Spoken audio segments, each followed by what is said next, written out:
William Hayes had been the police chief of his city for nearly 20 years. He was a man who took pride in his work, always striving to keep the streets safe and ensure justice was served fairly. But lately, something felt off. Crime rates were climbing, and there were murmurs about misconduct within the ranks of his officers. Complaints from citizens had grown louder, especially from those living on the fringes, people without homes, people struggling just to survive. William couldn't shake the feeling that he was losing touch with what really mattered. He decided to do something drastic, something no one would expect. William came up with a plan. He would go undercover as a homeless man.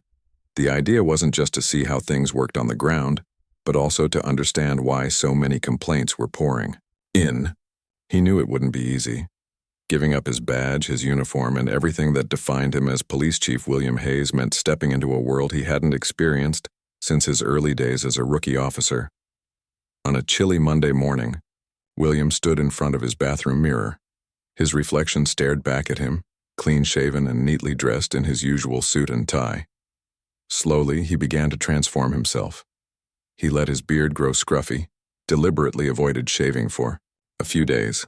Then he rummaged through old clothes he hadn't worn in years. Torn jeans, a faded jacket, and scuffed boots. He even smeared dirt on his face and hands to complete the look. By the time he finished, the polished police chief was gone, replaced by someone entirely different, someone nameless, someone invisible. Will, he muttered to himself, testing out the new identity he'd chosen.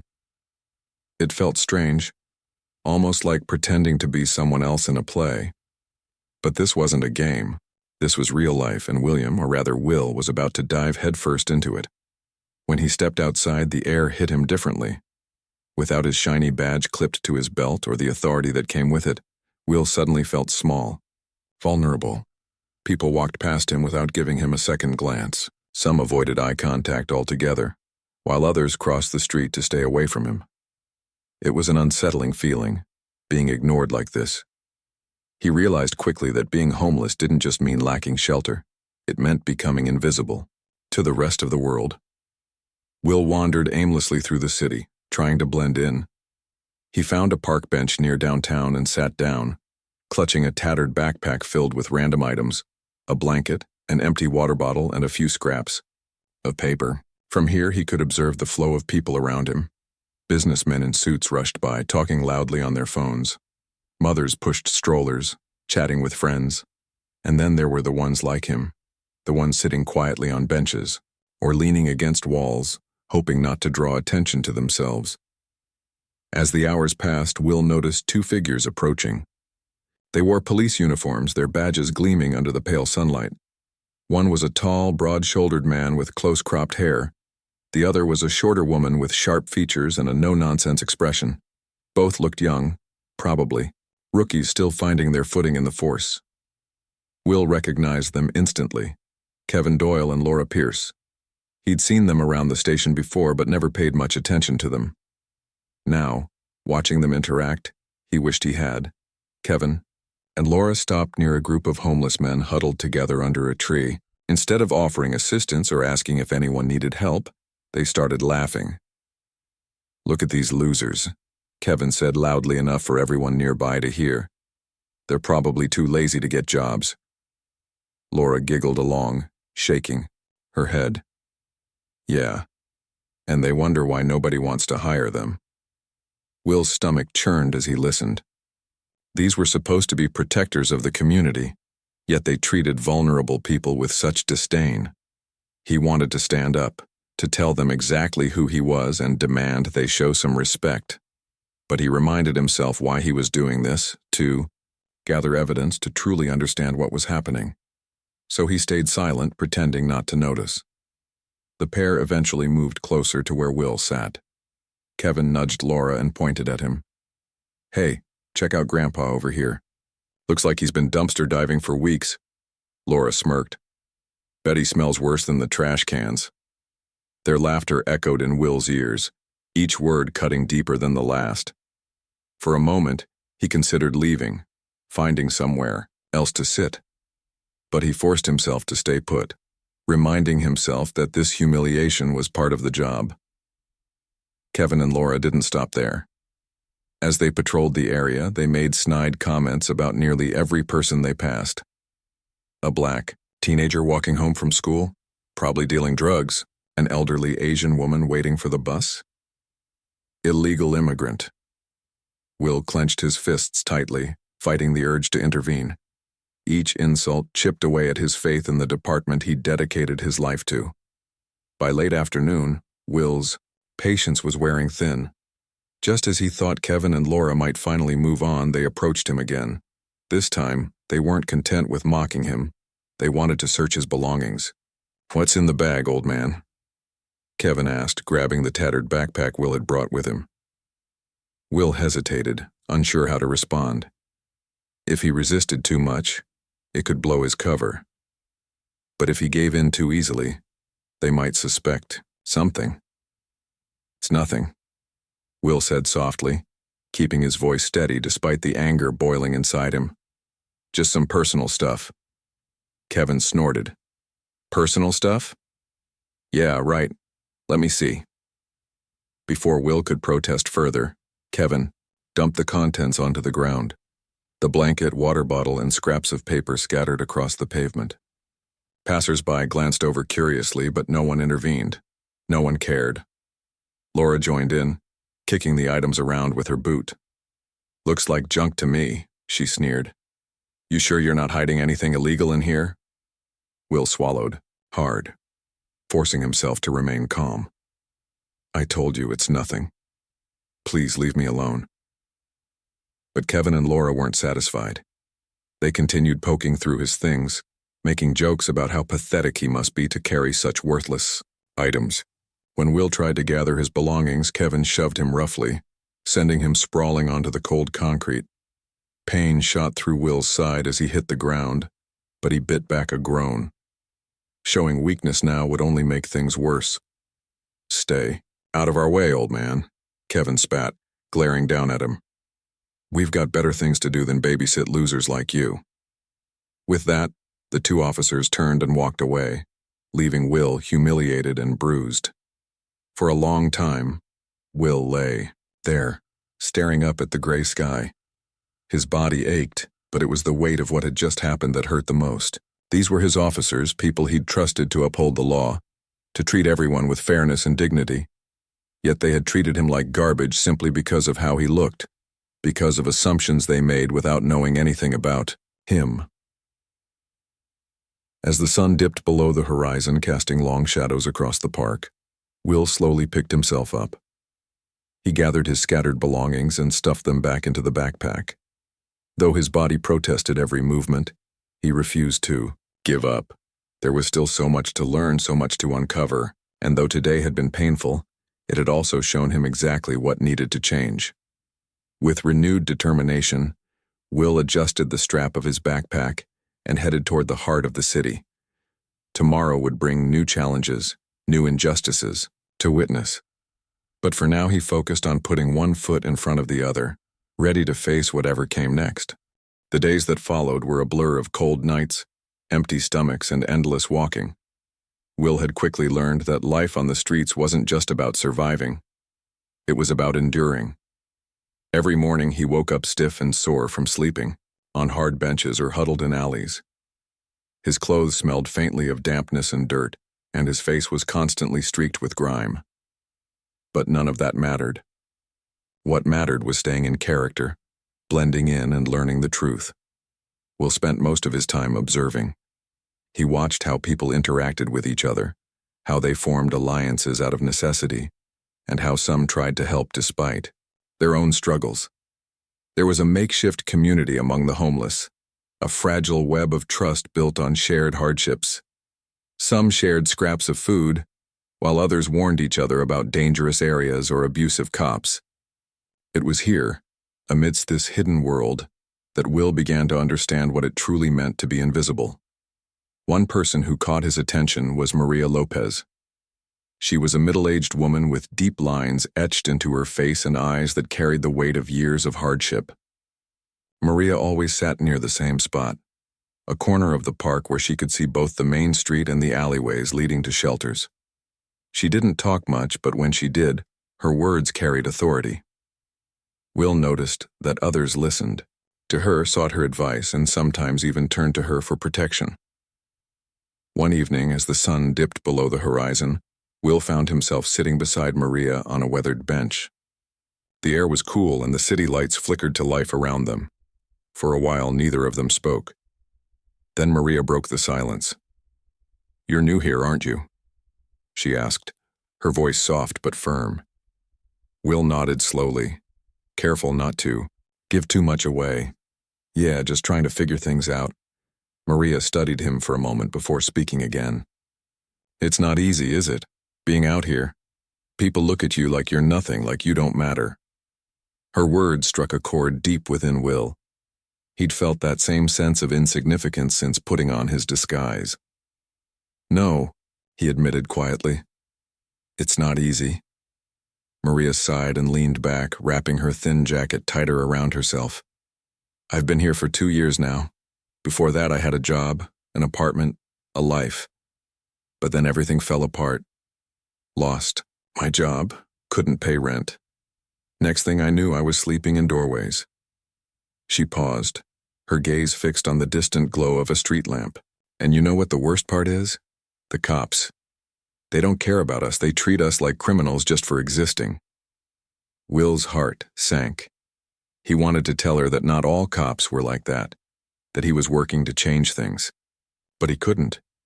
Instead, he simply asked, "What do you mean?" Maria turned to him, her expression bitter. "Last month I got jumped by some guy in the parking lot behind the shelter. Beat me up pretty bad. When I went to the station to report it, they laughed in my face, said I probably deserved it for being out so late. Then, when I kept insisting, they accused me of stealing something, like I'd made the whole thing up to cover my tracks." Her voice trembled with anger and frustration. "I never even saw those officers again after that day. Nothing happened to the guy who attacked me. Nothing ever does." Will listened intently, his jaw tightening. Stories like Maria's weren't uncommon. He'd heard similar complaints during his time as police chief, but hearing it firsthand made it all the more real. These weren't just statistics or files on a desk. These were human beings whose lives were being torn apart by neglect and prejudice. As the night wore on, Will continued talking to Maria and others in the group. Each story added another layer to the picture he was piecing together. A young man named Jamal told him about being stopped repeatedly by officers who accused him of selling drugs, even though he worked graveyard shifts at a gas station. An older man named Frank recounted how he'd been arrested for trespassing simply because he'd taken shelter in an abandoned building during a storm. The more Will heard, the angrier he became. Not just at the individuals committing these acts, but at the system that allowed such behavior to thrive unchecked. Despite the bleakness of his surroundings, Will found moments of hope. One of those moments came when he met Marcus Green. Marcus was a wiry man in his 50s with a kind smile and a Bible tucked under his arm. He stood on a corner every evening, preaching to anyone who would listen. His sermons weren't fiery or judgmental, they were messages of hope, resilience, and dignity. "We may be down," Marcus often said, "but we are not defeated. God sees us even if no one else does." Marcus noticed Will lingering nearby one evening and invited him over. "You look like you could use a friend," he said warmly, extending a hand. Will hesitated for a moment before accepting it. Over the next few days, Marcus became a source of guidance for Will. He introduced him to others in the community, showed him where to find free meals, and offered encouragement when the weight of his mission threatened to overwhelm him. Through Marcus, Will learned about the informal networks that kept people alive, the safe zones, the trusted allies, and the unspoken rules of survival. But not everyone Will encountered was friendly. One afternoon, as he rummaged through a dumpster, looking for discarded food, he was confronted by a group of rough-looking men. They eyed him suspiciously, clearly annoyed by his presence. "What are you doing here, old man?" one of them growled. "This is our spot." Will raised his hands defensively, trying to appear non-threatening. "I'm sorry, I didn't know. I'll leave." The leader of the group smirked. You better. Unless you want trouble. Without waiting for a response, they shoved past him, knocking him to the ground. Will lay there for a moment, winded and humiliated, before picking himself up and moving on. It was yet another reminder of how precarious life on the streets could be. Amidst all the challenges, Will also observed interactions between the homeless community and law enforcement. Kevin and Laura patrolled the area regularly, their disdain for the people they encountered evident in every word and action. They mocked, insulted, and sometimes outright bullied those they deemed unworthy of respect. Other officers followed suit, creating an atmosphere of fear and resentment. One particularly tense encounter occurred when Kevin and Laura approached a group of teenagers hanging out near a bus stop. The teens, most of whom appeared to be black, or Latino, looked harmless enough, chatting and laughing among themselves. But Kevin didn't see it that way. "What are you punks doing here?" he barked, striding toward them with an air of authority. "Loitering, huh? You think this is your playground?"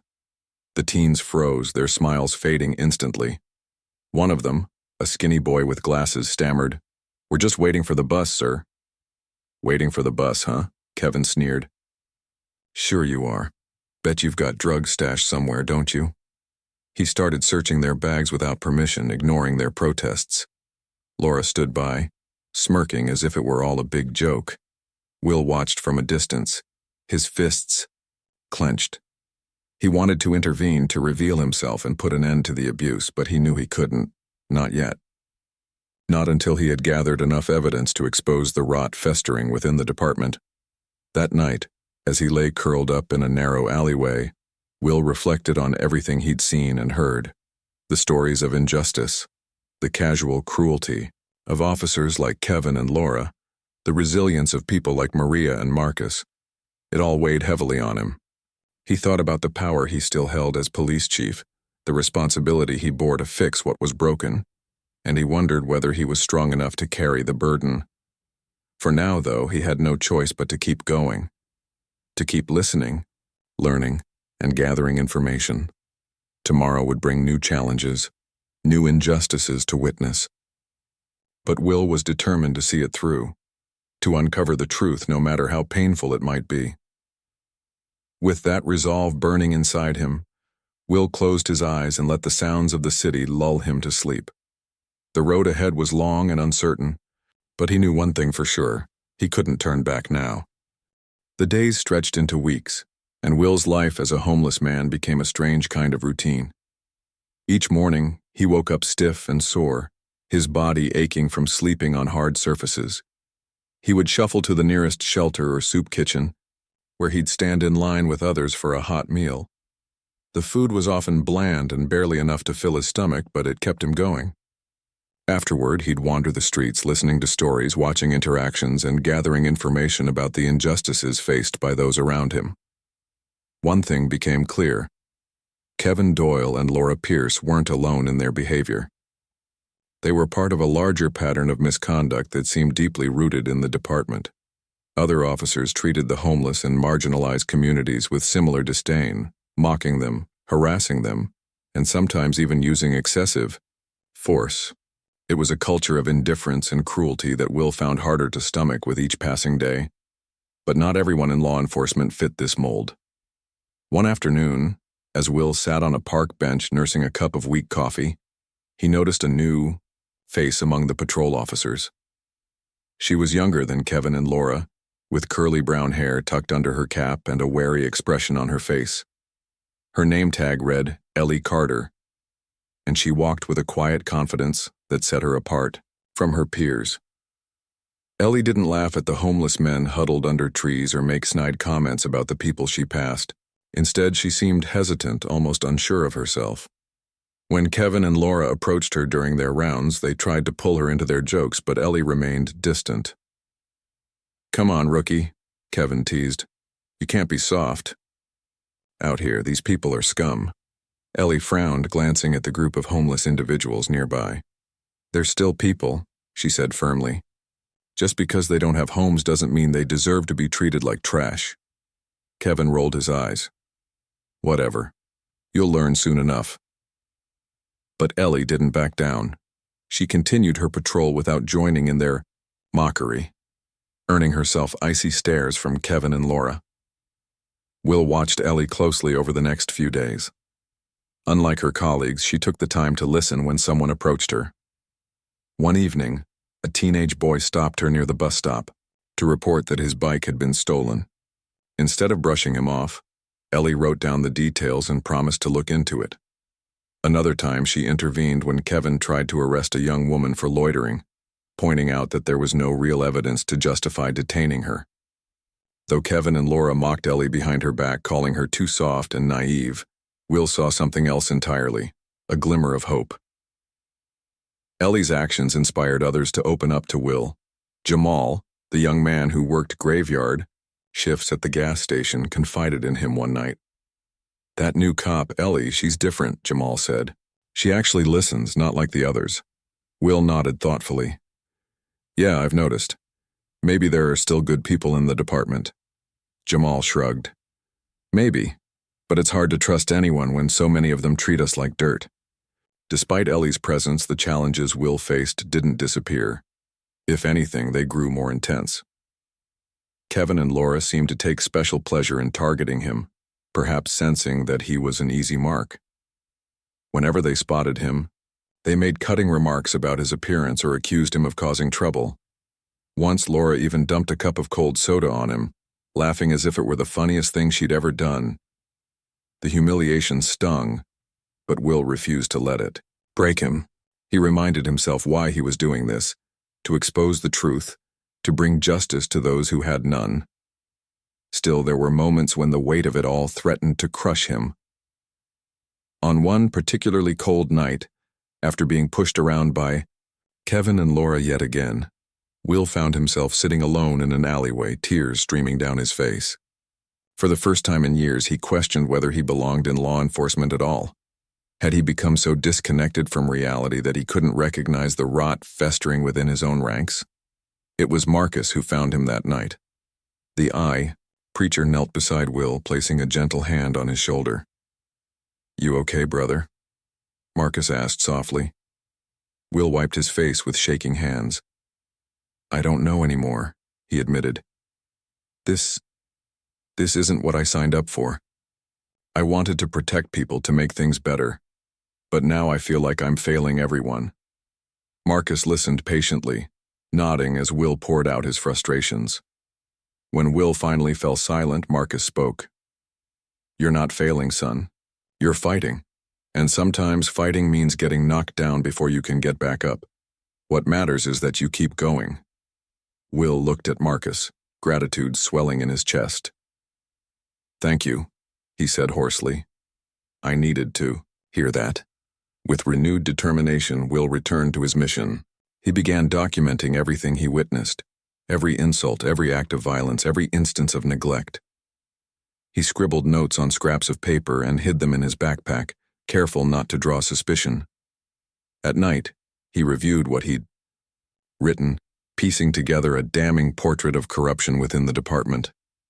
Maria became another key ally during this time. She shared more of her story with Will, revealing how the system had failed her at every turn. "When I lost my job, I went to the unemployment office," she explained. "But they told me I didn't qualify for benefits because of some paperwork issue. By the time I figured it out, it was too late. I'd already fallen behind on rent. Then the cops started showing up at my door, accusing me of noise complaints from neighbors. Like I was the problem, not the situation I was in." Will listened, intently, his heart breaking for Maria. "I'm sorry," he said. "No one should have to go through that." Maria shrugged. "It is what it is. But you're trying to do something about it. That's why I trust you." Her words gave Will strength. He realized that his work wasn't just about exposing wrongdoing. It was about giving a voice to those who had been silenced for far too long. As the weeks passed, Will noticed subtle changes in the dynamics between the officers. Kevin and Laura grew bolder in their abuse, emboldened by the lack of consequences. They began confiscating belongings without cause, arresting people for minor infractions, and using physical force to intimidate anyone who dared challenge them. Ellie, on the other hand, became increasingly isolated. Her refusal to participate in their behavior earned her hostility not only from her peers but also from some of the senior officers. One evening, Will witnessed a confrontation that left him shaken. Kevin and Laura approached a black man named Derek, who was sitting on a curb eating a sandwich. Without warning, Kevin grabbed Derek's arm and yanked him to his feet. "What's this, stolen goods?" Kevin sneered, holding up the sandwich as if it were contraband. Derek struggled to free himself. "It's just food. I bought it." "Sure you did," Laura chimed in, smirking. "From whose wallet?"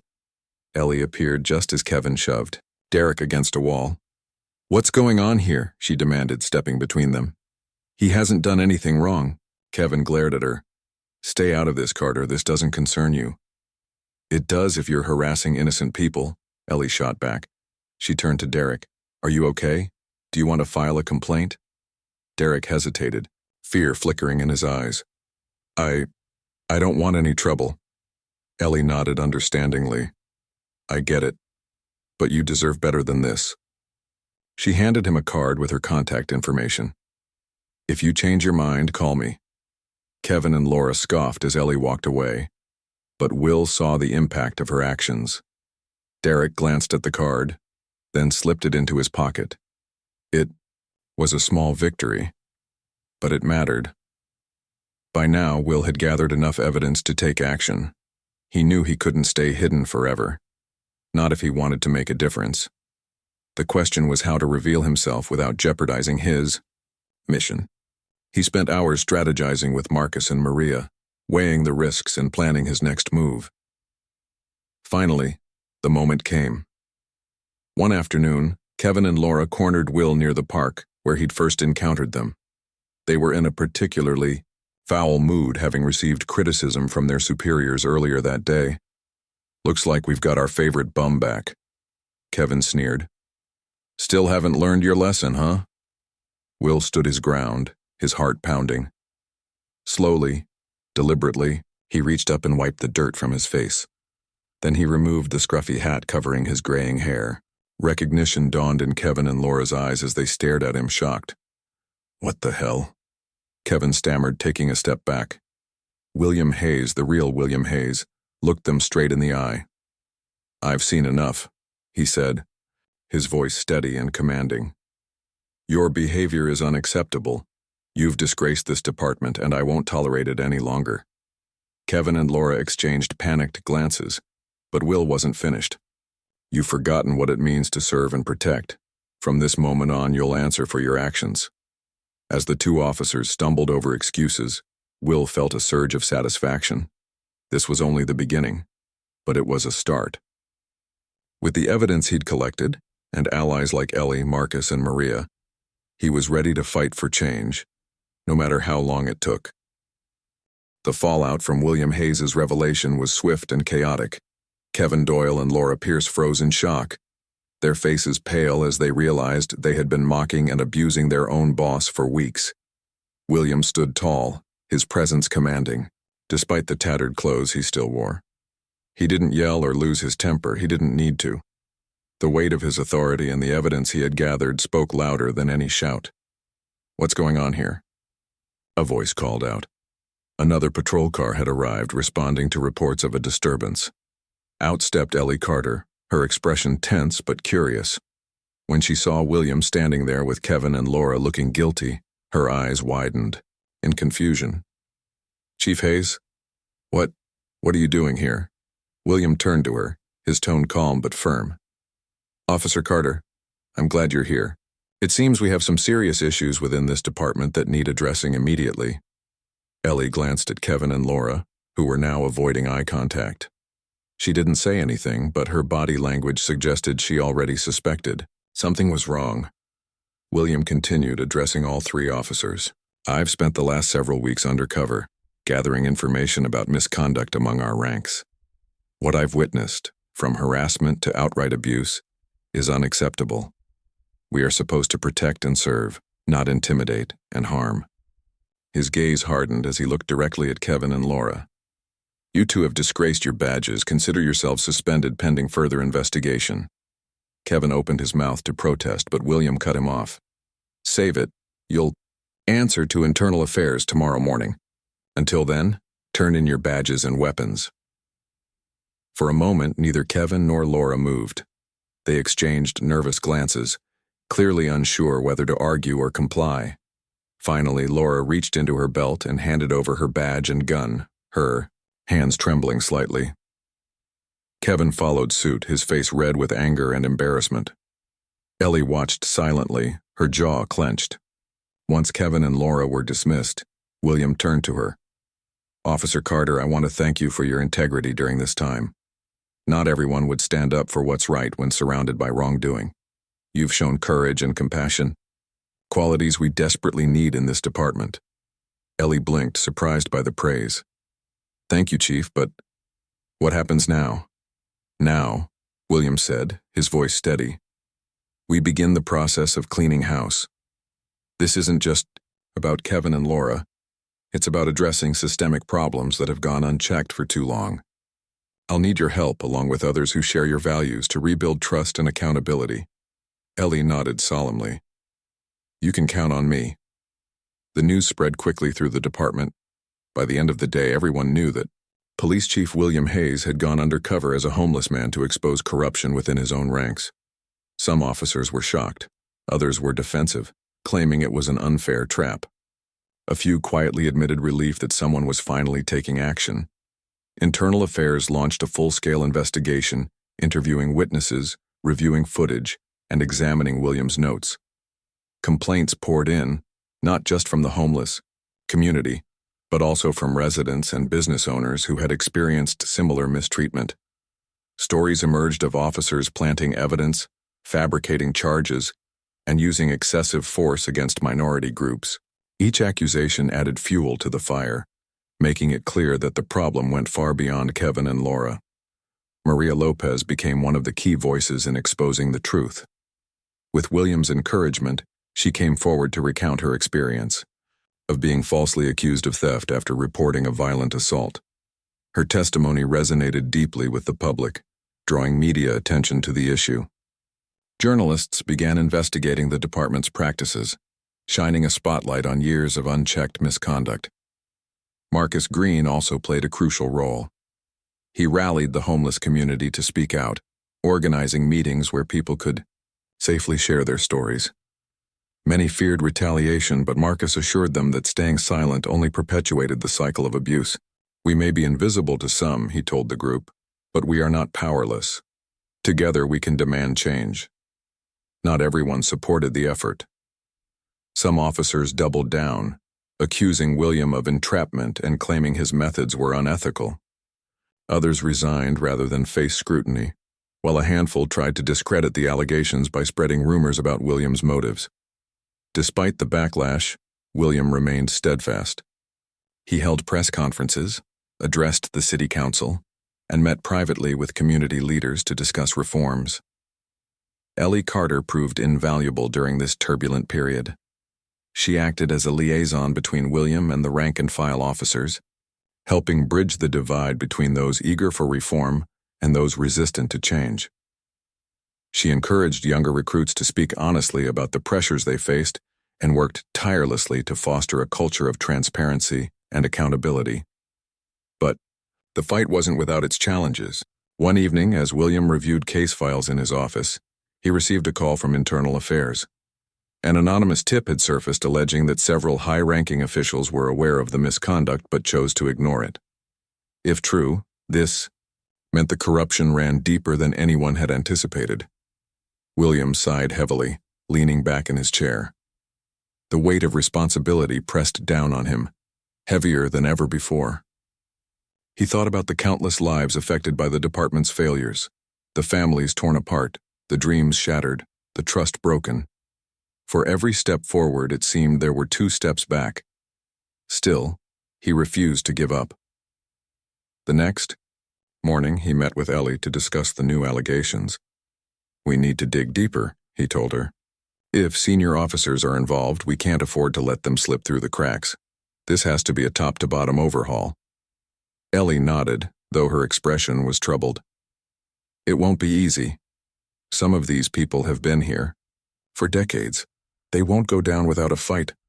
I know, William replied, but we owe it to the community and to ourselves to see this through, no matter how hard it gets. As the investigation expanded, tensions within the department reached a boiling point. Officers loyal to tradition clashed with those pushing for reform, creating rifts that threatened to tear the force apart. Morale plummeted and public confidence in law enforcement hit an all-time low. Protesters gathered outside police headquarters holding signs that read, "Justice over abuse" and "Reform now." Through it all, William stayed focused. He worked late nights, poring over evidence and strategizing with trusted allies like Ellie and Maria. He attended town hall meetings, listening to citizens' concerns and promising meaningful change. And he visited the park where he'd once sat disguised as Will, reminding himself why he had started this journey in the first place. One chilly evening, as William walked through the park, he spotted Marcus preaching to a small crowd. The preachers. Words carried across the open space. Even in darkness there is light. Even in despair there is hope. Change begins when we choose to stand together.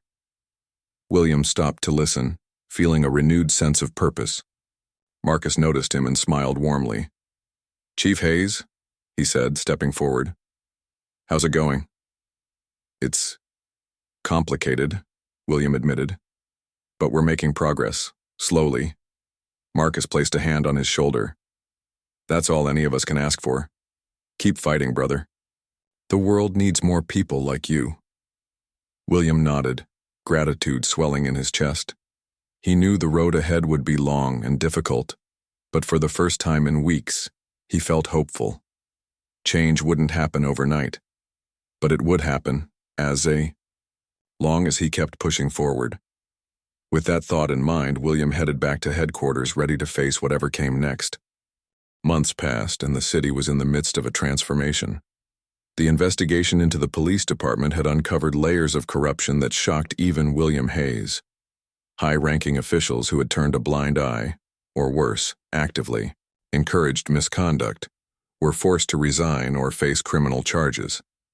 The scandal made national headlines, with debates raging about accountability and law enforcement. For William, it was both vindication and a heavy burden. He had exposed the truth, but now he had to rebuild what had been broken.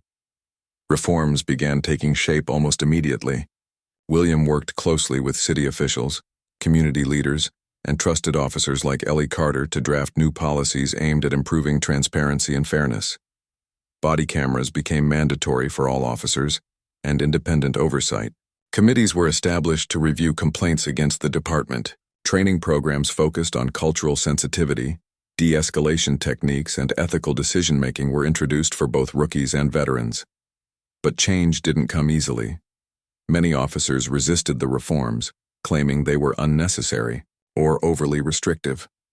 Some argued that the measures would make their jobs harder, while others accused William of betraying the force by siding with criminals and agitators. Tensions ran high, and morale plummeted as the department struggled to adapt. Ellie found herself caught in the middle of the conflict. As one of the few officers publicly supporting the reforms, she faced hostility from her peers. Kevin and Laura, now facing trial for multiple counts of misconduct, had become symbols of resistance among certain factions within the department. Their supporters whispered behind closed doors, questioning whether William's actions were truly about justice, or if he was simply trying to save his own reputation. Despite the backlash, Ellie remained steadfast. She attended every training session, studied the new policies, and encouraged younger recruits to embrace the changes. "We can't keep doing things the way they've always been done," she told them during one orientation. "If we want people to trust us again, we have to show them we're worthy of that trust." William appreciated Ellie's dedication, but he knew she couldn't carry the weight alone. He reached out to Maria Lopez and Marcus Green, asking for their help in bridging the gap between the police and the communities they served. Together, they organized outreach initiatives designed to foster dialogue and understanding. Officers volunteered at shelters, participated in neighborhood cleanups, and held open forums where residents could voice their concerns without fear of retaliation. Maria became a powerful advocate for these efforts. Her story of being falsely accused resonated deeply with both the public and the officers willing to listen. At one forum, she stood before a packed room and spoke candidly about her experiences. "I used to hate the police," she admitted. "Every time I saw a uniform, I felt scared. But then I met Chief Hayes undercover, and later Officer Carter, who actually listened to me. They reminded me that not everyone in blue is bad. That's why I'm here today, to say thank you, and to ask you all to keep working toward a better future." Her words brought tears to some eyes and applause from others. Slowly, the walls of distrust began to crumble, replaced by cautious optimism. People started reporting crimes again, knowing their voices might finally be heard. Officers responded with greater care and professionalism, mindful of the scrutiny they were under. Still, there were setbacks. One evening, a young black teenager, named Jamal, whom William had befriended during his time undercover, was stopped by an officer responding to a noise complaint near his apartment complex. Though no wrongdoing was found, the encounter left Jamal shaken. When William learned about it, he personally visited Jamal to apologize and assure him that such incidents would not be tolerated moving forward. "I know it's not enough," William said, sitting across from Jamal in the boy's modest living room. "An apology won't erase what happened, but I promise you, we're working to make sure nothing like this happens again." Jamal nodded slowly, his expression guarded but hopeful. "I believe you, Chief. I hope people see that you mean it." William left the meeting feeling a mix of pride and frustration. Pride because Jamal still believed in the possibility of change, and frustration because the work was far from over. Every victory felt fragile, balanced precariously against the weight of decades of mistrust. Meanwhile, Kevin and Laura's trial dominated local news. Prosecutors presented damning evidence collected during William's undercover operation, including video footage, witness testimonies, and internal reports detailing their pattern of abuse. Defense attorneys argued that the pair had been set up, claiming William's methods were unethical and biased. The courtroom buzzed with tension as the case unfolded, dividing public opinion. Ellie testified during the trial, recounting instances where she had witnessed Kevin and Laura's misconduct firsthand. Her testimony carried significant weight, not only because of her position as a fellow officer, but also because of her unwavering commitment to integrity.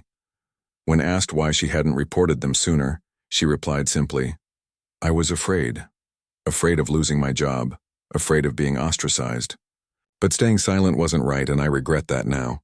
The jury deliberated for 3 days before delivering their verdict: guilty on multiple counts of harassment, excessive force, and falsifying reports. Kevin and Laura were sentenced to prison terms, sending a clear message that abuse of power would no longer be tolerated. While some celebrated the outcome, others viewed it as proof that the system was rigged against law enforcement. For William, the verdict was bittersweet. Justice had been served, but it came at a cost. Trust within the department was fractured, and many officers felt alienated by the sweeping reforms. Some resigned, unwilling to adapt to the new standards. Others grudgingly complied, though their resentment simmered beneath the surface. Through it all, William leaned on those who shared his vision for a better future. Ellie continued to serve as a beacon of hope, mentoring new recruits and advocating for marginalized communities. Marcus preached messages of forgiveness and resilience, reminding everyone that healing took time. And Maria worked tirelessly to ensure no one else suffered the way she had, becoming a vocal advocate for victims' rights. One evening, as William walked through the park where his journey had begun, he paused to watch a group of children playing tag under the fading sunlight. Laughter filled the air, mingling with the distant hum of traffic. It was a small moment, insignificant in the grand scheme of things, but it reminded him why he had fought so hard. "Chief?" a voice called out softly. He turned to see Ellie approaching, her hands tucked into her coat pockets. "Mind if I join you?" "Of course not," William replied, gesturing for her to sit on the bench beside him. "How are things going?" "Ellie." sighed, rubbing her hands together to warm them. It's tough. Some days it feels like we're making progress. Other days it feels like we're back at square one, but I think we're heading in the right direction. William smiled faintly. That's all we can ask for. Progress isn't perfect. It's messy and slow. But as long as we keep moving forward, we'll get there. They sat in companionable silence for a while, watching the sun dip below the horizon. Finally, Ellie spoke again. Do you ever wonder if it's worth it? All the sacrifices, all the pushback. Do you think it'll really make a difference in the end? William thought for a moment before answering. I'd be lying if I said I didn't doubt myself sometimes. But then I remember why I started this. To protect people. To give them a chance at a better life. If even one person feels safer because of what we're doing, then yes, it's worth it. Ellie nodded, a small smile tugging at her lips. You're a good leader, Chief, even when it doesn't feel like it. Thank you, William said quietly. But don't forget, none of this would be possible without people like you. You're the ones carrying the torch now. As night fell and the park grew quiet, William reflected on how far they'd come and how much farther they still had to go. The road ahead would be challenging, full of obstacles and uncertainties. But for the first time in a long time, he felt hopeful. Change was never easy, but it was possible. And as long as there were people willing to fight for it, there was always a chance for redemption. The months following the trial of Kevin Doyle and Laura Pierce marked a turning point for the city. The reforms implemented by William Hayes began to take root, slowly reshaping the relationship between law enforcement and the community. It wasn't perfect.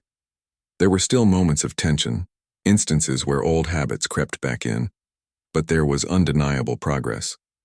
For the first time in years, people started to believe that change was possible. William worked tirelessly to ensure the new policies were enforced fairly. He held regular meetings with officers, encouraging open discussions about the challenges they faced and how best to address them. He listened to their concerns, acknowledging the difficulties of adapting to stricter guidelines while reminding them of the importance of earning public trust. We're not just here to enforce laws, he often said. We're here to serve, to protect, and to make this city a better place for everyone. Ellie Carter became one of his closest allies during this period. Her dedication to reform inspired others, and she quickly rose through the ranks, earning promotions based on merit, rather than favoritism. She took charge of training programs, teaching recruits the values of empathy, accountability, and integrity. Under her guidance, a new generation of officers emerged, ones who saw themselves as part of the community, rather than separate from it. Maria Lopez also played a vital role in rebuilding trust. With William's support, she founded an advocacy group aimed at helping homeless individuals navigate the legal system.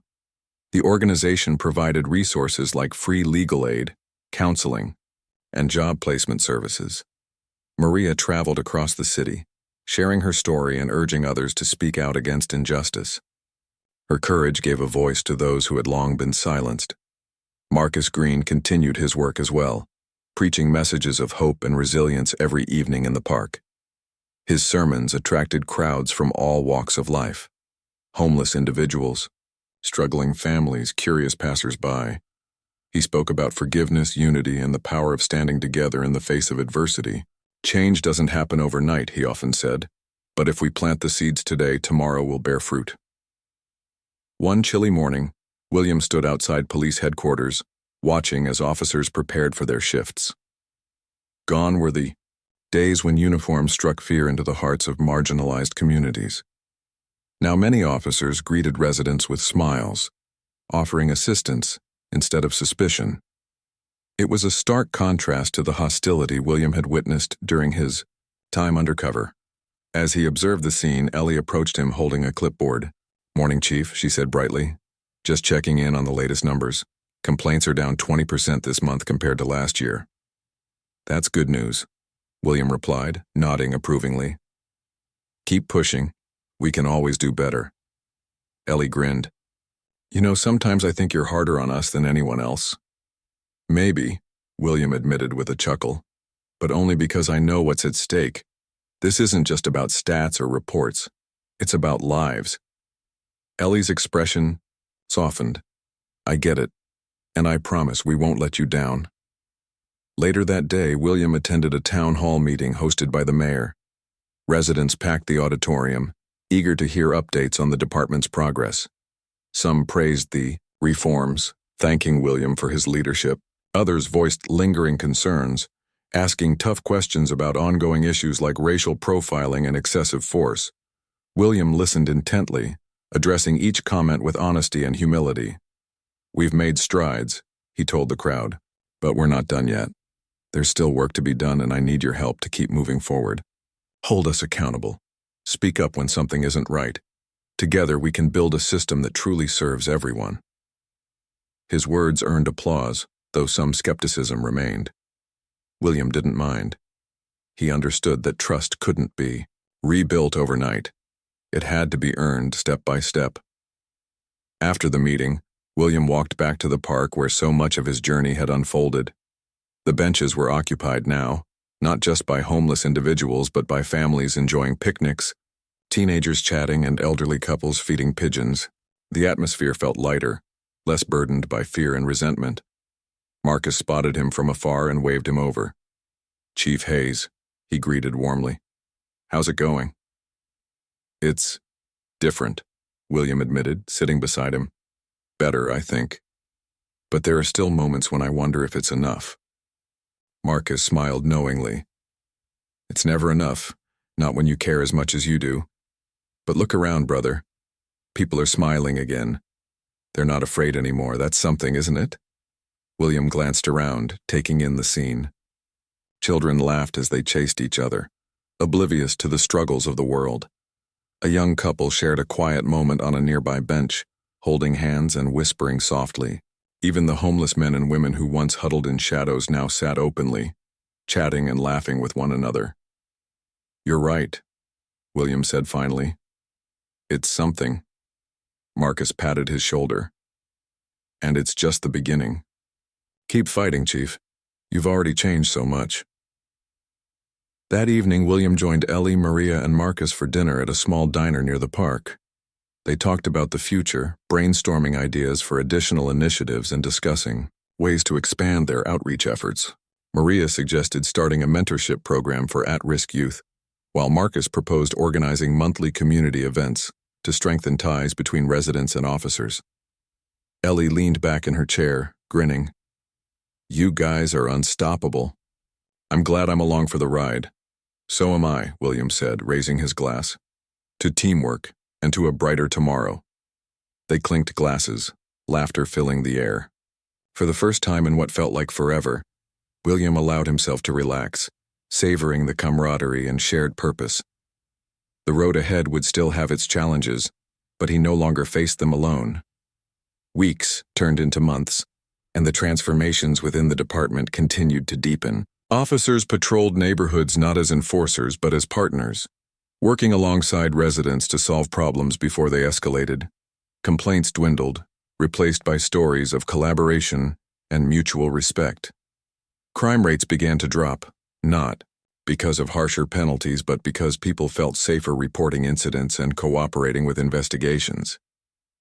Kevin and Laura's convictions served as a constant reminder of the consequences of misconduct. Their case became a cornerstone of training programs, used to illustrate the importance of ethical behavior and accountability. New recruits studied it carefully, learning valuable lessons about the impact of abuse of power. For William, the changes brought a renewed sense of purpose. He no longer felt disconnected from the realities of life on the streets. Instead, he embraced his role as a bridge between worlds, advocating for justice and fairness at every turn. He visited shelters regularly, listening to the concerns of those who lived there and ensuring their voices were heard. He attended community events, shaking hands and sharing meals with residents. And he never stopped pushing for improvement, knowing that complacency was the enemy of progress. One evening, as William prepared to leave his office, he paused to look at a photograph on his desk. It was taken during a recent community event. A candid shot of him, Ellie, Maria, and Marcus standing together, smiling broadly. Behind them, A diverse crowd of officers and residents mingled happily, united by a common goal. William picked up the photo, studying it thoughtfully. So much had changed since he first donned his disguise as Will. He had seen the worst of humanity, the cruelty, the indifference, the systemic failures. But he had also witnessed its best, the resilience, the compassion, the unwavering determination to create a better world. With a contented sigh, he placed the photo back on his desk and grabbed his coat. As he stepped outside, the cool night air greeted him, carrying the distant hum of laughter from the park. Somewhere Marcus was likely preaching to a small crowd, his voice steady and reassuring. Nearby, Maria might be handing out flyers for her advocacy group, her smile warm and inviting. And Ellie was probably finishing her shift, guiding a rookie officer through the nuances of de-escalation. William walked toward the sound of laughter, feeling a deep sense of gratitude. He had set out to expose corruption and restore justice, but along the way, he had discovered something even more valuable: the power of connection. True justice wasn't about wielding authority. It was about standing alongside those who needed it most, listening to their stories, and fighting for a future where everyone could thrive. As he reached the park, he spotted Marcus standing under a lamppost, Bible in hand. The preacher caught sight of him and waved. "Evening, Chief. Care to join me?" William smiled and nodded, walking over to stand beside him. Together they watched the city lights shimmer in the distance, a testament to the resilience of a community determined to rise above its past.